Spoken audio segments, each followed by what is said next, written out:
Welcome back to the new video. Today, we bring you another awesome story here at Worth Knowing. Watch the video till the end to know more and subscribe to the channel so that we keep bringing you such videos. Hasbulla is a 20-year-old 3-3 internet sensation that seemingly rose to superstardom overnight. His hilarious viral videos have gotten him famous all over the world. Today, he has over 8 million followers on Instagram and just secured a massive contract with the UFC. Hasbulla is humble, but he is no fool. He knew exactly the right people he needed to become friends with to accelerate to the next level of fame. He left some old friends in the dust and made new friends in high places. There has been a lot of suspicion surrounding his fame, coming from a tiny village in Russia to meetings with royalty. How exactly did Hasbulla do it? Well, the secret behind his success is crazier than we thought. Hasbulla, who also goes by Haspik, was born in the small village of Akusha, Russia, which is inside the Republic of Dagestan. You probably have heard of Dagestan because it is the home of the UFC lightweight champion, Khabib Nurmagomedov. Mixed martial arts has a huge part of his story, but we'll get to that. At some point, Haspik moved to the largest city in Dagestan, Makhachkala. Although the reason for the move is unknown, it's possible he moved there to get access to better medical facilities to learn more information about his illness. His has the facial features and body structure of a toddler, despite him being 20 years of age.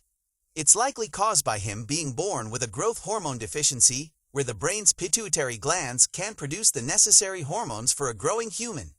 However, technically, his condition is undiagnosed. Hasbulla said that doctors told him they did not know specifically what is wrong with him. Very little is known about Hasbulla's upbringing. No, it's not because I'm a lazy researcher, but if you understand more about his culture, the lack of information makes a lot of sense. Firstly, Dagestan as a whole is known for being a very poor Republic of Russia. It's possible that his family had limited access to technology, computers, and smartphones growing up, so he wasn't uploading YouTube videos in 2008 like me. He did go to an Islamic school for 4 years before he dropped out. He did not like the way his teachers treated him, and because of his condition, his classmates were not always the nicest. Despite abandoning school, he still spent most of his days practicing his religion and spending time with his family. But that's pretty much all we know about his upbringing. As Americans, we often have this expectation that humans have to live this spectacular life. We have to travel, experience different cultures and lifestyles, have lofty goals, make a lot of money, and constantly chase this better life that is sold to us on a daily basis. Many people from Dagestan and all over the world live almost the opposite.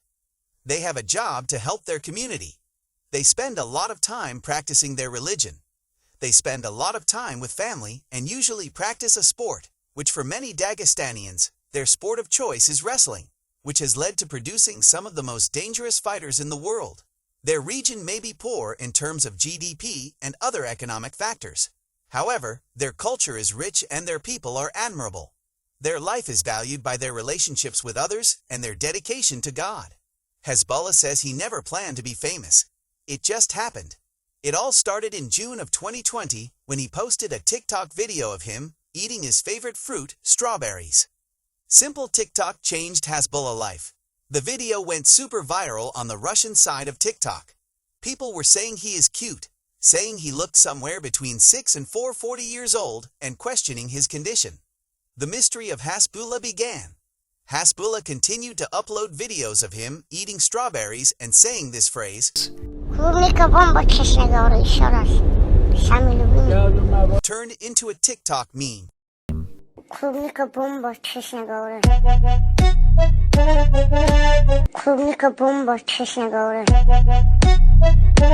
couple of weeks later, the virality caught the attention of Mohammad Murtazilev, owner of the Chef Cooks YouTube channel. Mohammad owns a restaurant called M Tokyo in Dagestan and invited Hasbi to try some food and do an interview. This was the first time the internet got to learn a little bit about him. The video got well over 2 million views. And from there, Hasbulla realized he could start to finally profit from his condition. He started charging about 25,000 rubles or $300 for a video collaboration. In the next video, they made a chocolate fondue fountain. dipped strawberries and bananas, and did a taste test. The audience could not get enough of Hasbulla, so they continued to collaborate on food reviews and other Hasbulla lifestyle content for the next couple of months. Hasbulla was also contacted by Cubic, a children's department store in Mahatkala, to do a commercial. At the end of the commercial, he used his iconic catchphrase, but instead of strawberries or bomb, he said Cubic is the bomb. Within a month, Hasbulla raised his rate to 100,000 rubles or $1,200 and realized he could make an actual living from social media. He focused on growing his Instagram and TikTok following by reposting clips of the content he made with Mohammed. These clips would make the rounds on Russian social media algorithms. He was even featured on the news in Dagestan, where the hosts reacted to his viral videos. In just a couple of months, Hasbulla was a rising star in Dagestan. However, one man was about to take his fame to a whole new level. In late 2020, Hasbulla was discovered by a much larger Russian YouTuber, Asgab Tamiv. Tamiv is known as the Chechen Hulk because of his massive neck and body build. He is from the Republic of Chechnya, which is about 100 miles away from Mahatkala. Tamiv was a mixed martial artist growing up and would make vlogs of his fitness journey and training sessions, each of them generating millions of views. He only had one professional fight in which he won, but he got so popular on YouTube through his fighting lifestyle videos that he became a Chechenian star. Tamiv saw the potential in Hasbulla, so he paid him for a video collaboration. The video was basically just a blog where Tamiv and his fans got to know Hasbulla. But there was one pivotal moment that changed everything. Basically, Tamiv asks Hasbulla if he wants to hit the gym. He says, "You're weak, right?" Then Hasbulla says, "No, I'm not," and punches him in the face. Tamiv taunts him a little more, and they have a laugh, while Hasbulla throws some more hands. They left the restaurant and hit the gym. Hasbulla strapped on the boxing gloves and struck fear into the souls of anyone who dared to test him. The clips of Hasbulla fighting were beloved by the community. How could you not laugh at a tiny man punching someone with all his might? But it does zero damage. Tamiv asked Hasbulla if he would like to fight anyone, and he said yes. But there is no opponent for him since he is so small. At that moment, a light bulb went off in Tamiv's head. He started planning something that would change both of their lives forever. Hasbulla became a regular guest on Tamiv's channel, as well as other Dagestanian YouTubers. He was a cheat code for millions of views. Already accumulated 500,000 followers on Instagram by the end of 2020, before anyone in the Western world knew about him. But the comments kept begging to see Hasbulla fight, and Tamiv had the perfect opponent. On January 20, 2021, a video that now has 11 million views was uploaded announcing a fight between Hasbulla and Abdul Razak. Abdul is a 19-year-old singer from Tajikistan who appears to have the same genetic condition as Hasbulla, making him the perfect opponent. This video was their first press conference where they are shouting at each other through a TV screen stating how they were going to knock each other out. Tamiv also became Hasbulla's manager at this point. He was using his network to help Hasbulla get more business and obviously sponsorship money. For all of 2021, Tamiv's most viewed videos were the ones that Hasbulla was in, which peaked when he finally got Hasbulla and Abdul in the same room together in May. This video has 19 million views and millions of views on other social media. This was the very first time the United States got introduced to Hasbulla. Since none of the videos had captions, Americans just saw two tiny humans that looked like toddlers screaming at each other and ready to rip their heads off.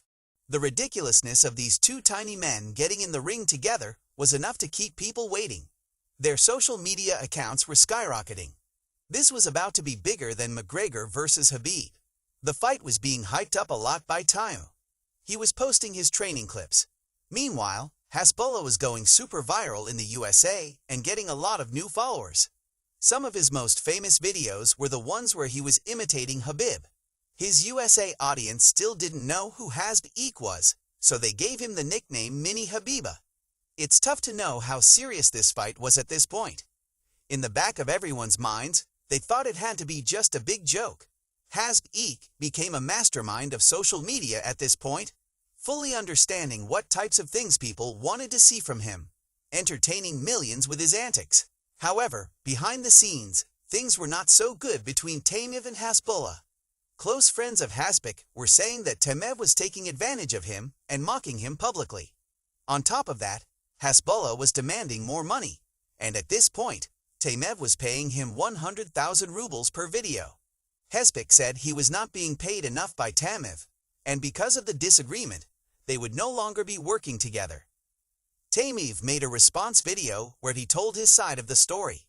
Tamev says that Hasbulla wanted 300,000 rubles or $3,700 per video. He also said that the people around Hasbulla are truly the ones who are deceiving him and taking advantage of him. A divide started to occur. Some viewers were saying Hasbulla was greedy, that he is ungrateful for all that Tamev did for him, and that Tamev is the one who made him so popular. Hasbulla's supporters said the exact opposite, that most of Tamev's popularity came from Hasbi being featured on the channel, and that he deserved the money he demanded since Tamev could easily afford it. From here, made a lot of people wonder if Hasbulla was being taken advantage of.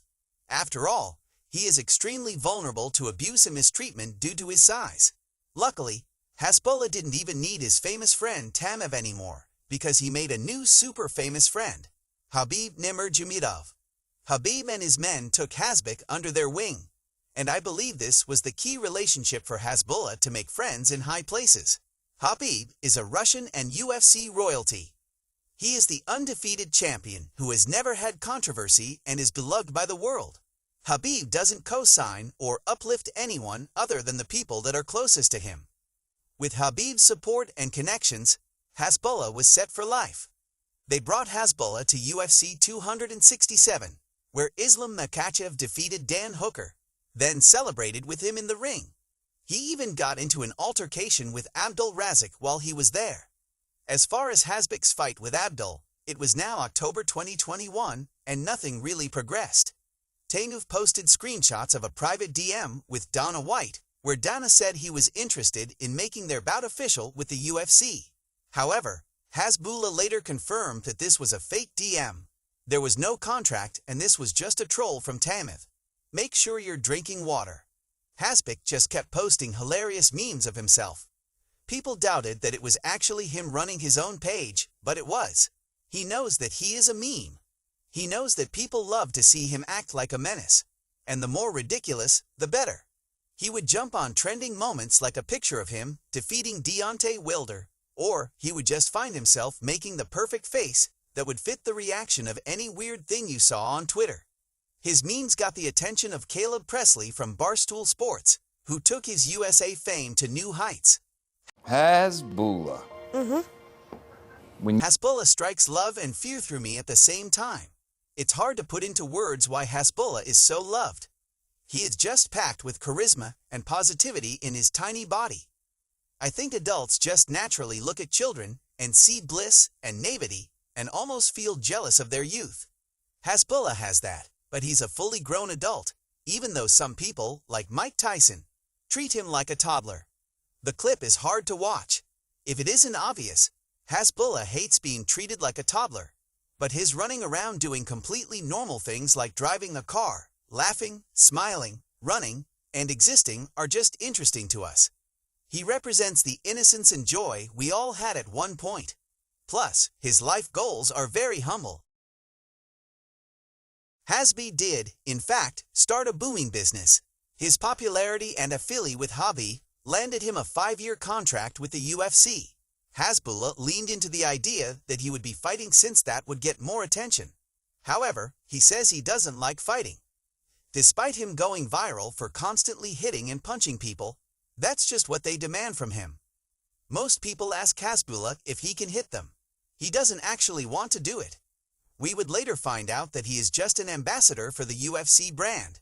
So he will go to events and help promote, but he's not going to fight. How much he made from this deal is still unclear, but Dana White probably paid him more than he pays his fighters. Conor McGregor even chimes in with how he feels about Hasbulla. He was pretty much the first person to ever say anything negative about him, which seemed incredibly out of pocket, but we wouldn't expect much different from the former champion and rival to Habib. Plus, this allowed Hasbi to engage in a hilarious, ongoing beef with Conor for all of our entertainment. As far as other business ventures, we do know he has an NFT project, which we all know aren't technically scams, but they always seem to fall short of what they promise, as the world has no idea how NFTs are going to provide any real value to our lives. He also sells merchandise and gets paid for interviews and collaborations. I don't think Hasbulla is filthy rich by any means, but he's probably doing just fine. His travel expenses are paid by the people he organizes collaborations with, and he says a lot of the nice things he owns are actually gifts from other people, as gifting is very common amongst rich people in other cultures. His deal with the UFC also allowed the Nelk boys to secure an interview with him, because Hasbulla does not work with just anyone. Not because he's close-minded, but because he doesn't really know who would be worth his time. For example, he didn't know nor care to meet D-Rake. Aspic truly does not fancy anyone. You've talked to Drake on Instagram, Hasbulla? What are they messaging you? He looks up to God, and that's it, which makes him even more special, because people think he is this kid in the candy store, just happy to be chauffeured around the world. But he would be perfectly content in his small home in Dagestan, relaxing with his family. He constantly says his whole purpose of making money is to give it away to others who are in need. His values are centered around his family and friends.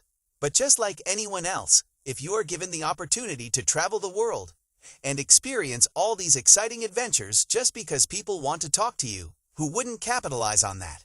The Nelk boys also allowed us to see the best side of Hasbulla. He showed them around his country and gave them an insight into who he really is.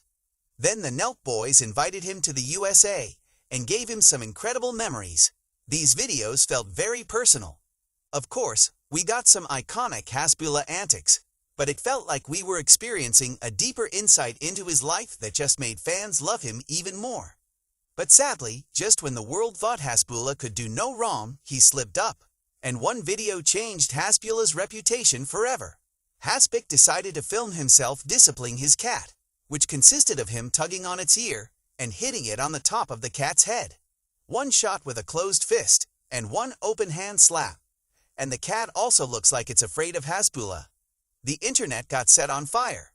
His comment sections are flooded with him being called an abuser and a terrible person, and that he doesn't deserve to have custody of his cat. He says he lightly disciplined it and that he loves his cat more than anyone, and he thinks people are overreacting. A few days later, he's receiving so much hate from the internet that he said he is considering giving up his animal. Basically, everyone agrees that filming himself hitting the cat was definitely weird and totally unnecessary. But some people were making it seem like he was going to be on Netflix's Don't Fuck with Cats Part 2. Cats are mostly gentle creatures who probably don't need to be disciplined. And even if they did, hitting them is not the solution. Because of this, Hasbulla found out that in the Western world, and on social media, one mistake can define how the world sees you forever. Some people saw the video of the cat, and now they think he spends all of his free time abusing animals. He didn't apologize, and because he didn't apologize and he just told his side of the story, most people didn't accept it, and it made it even worse for him. At the same time, Hasbulla likely doesn't care how the world sees him. He doesn't have the same values or morals that people in the Western world do. He likely doesn't fear being canceled, nor is he going to let the masses judge him. He has been attacked his whole life, and he knows in the end, God is the only one whose judgment matters. The real secret to Hasbulla's success is knowing that if he lost everything and had to live the rest of his life in the mountains of Dagestan with his family, he probably wouldn't care.